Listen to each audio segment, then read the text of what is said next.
A 6-year-old at one birthday party throws a full tantrum because the cake is chocolate instead of vanilla, and the entire party stops to fix it. A 6-year-old at another party quietly says thank you, eats the cake he is given, and goes back to playing. So, what happened in those early years that made one child expect the world to bend around him, and the other simply grateful for what he has? And why are teachers, coaches, and employers across the United States saying they are seeing more entitled behavior in young people than ever before? What parents do every single day, almost always out of love, quietly shapes whether a child grows into someone who appreciates what they have or someone who expects everything and thanks no one.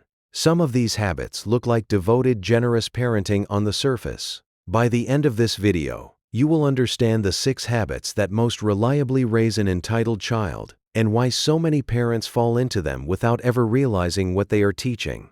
Let us break down these 6 habits, one at a time, starting with the one that plants the earliest seeds of entitlement. Step 1. Give them everything without requiring effort. Parents raising an entitled child tend to hand over toys, treats, and privileges the moment a child wants them, with no expectation that anything was earned through chores, patience, or good behavior. A new toy shows up simply because the child asked, not because a birthday arrived or a task was completed. A phone gets upgraded not because the old one broke, but because the child felt annoyed by it. Child psychologists note that children learn the value of things largely through the effort it takes to obtain them. When everything arrives instantly and freely, a child never develops the internal understanding that resources, attention, and rewards are connected to contribution. Instead, they learn that wanting something is the same as deserving it. Parents who want to avoid this pattern tie privileges to small responsibilities, even simple ones, so the child learns that good things in life are usually connected to effort rather than simply appearing on demand. Step 2. Never make them wait for anything.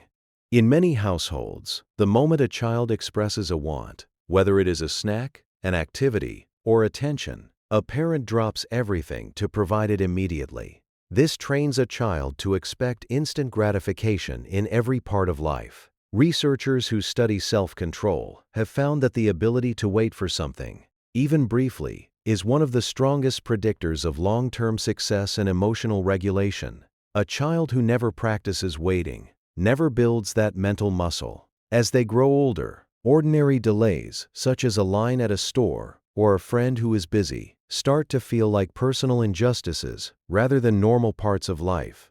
Teaching a child to wait, even for a few minutes, gives them practice tolerating the small frustrations that adult life is full of. Step 3. Let them dominate every room. Some households organize around one child's moods, preferences, and demands almost entirely. Conversations shift when the child interrupts. Family outings get chosen based on the child's mood that day. Vacations, restaurants, and even holiday plans quietly bend around what that one child prefers. Other children in the family quietly learn to accommodate. This constant centering teaches a child that their preferences automatically outrank everyone else's needs. Family therapists frequently point out that children who are never asked to share attention, compromise, or wait their turn in conversation do not build the basic social skill of considering someone else's perspective. That skill has to be practiced through everyday moments of taking turns, not explained once and expected to appear on its own. Step 4. Never say no and mean it. Many parents say no, then quickly reverse it the moment a child cries, argues, or escalates. The word technically gets used, but the boundary behind it never actually holds. Children are remarkably quick learners, and they learn very fast that persistence and volume eventually produce a yes. Behavioral psychologists describe this pattern as intermittent reinforcement, the same mechanism that makes slot machines so compelling, because an occasional win after enough pushing teaches the brain that pushing works. A child raised this way learns to escalate rather than accept, because escalation has always been rewarded eventually, and by the time they reach adolescence, ordinary rules at school or work can feel like personal attacks rather than simply how the world operates. A boundary that holds, even through tears, teaches a child that no actually means no, which is a lesson that protects them well into adulthood. Step 5. never require gratitude or acknowledgement. Some households give constantly but rarely expect a thank you, a moment of acknowledgement, or any recognition that someone else made an effort on the child's behalf. Gifts, meals, and favors simply arrive as though they are owed, and the child rarely pauses to notice the time, money, or effort that went into providing them.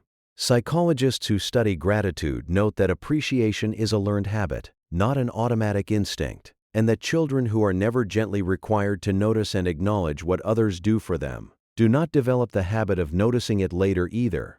Adults raised this way often struggle in relationships and workplaces because they have never built the muscle of recognizing effort that is not their own, and they can come across as dismissive of others without ever intending to be. A simple, consistent expectation of please and thank you does more long-term work than most parents realize.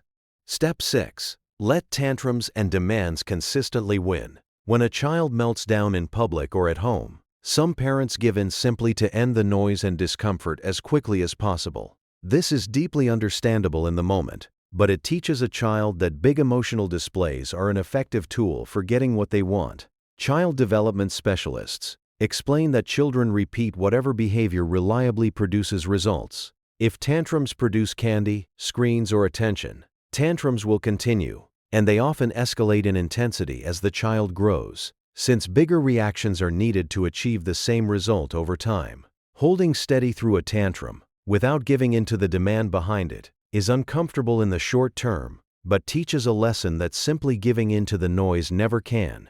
Raising an entitled child rarely comes from spoiling in the traditional sense. It usually comes from love expressed as constant yielding, removing effort, patience, and boundaries in the name of making a child happy in the moment. Genuine long-term happiness is built differently, through earning things, waiting sometimes, sharing attention, hearing a firm no, noticing what others do, and occasionally not getting exactly what you want. None of that makes a childhood unhappy. It makes an adult capable of functioning in a world that will not always give them everything they ask for. And that capability tends to matter far more over a lifetime than any single toy, treat, or moment of instant satisfaction ever could.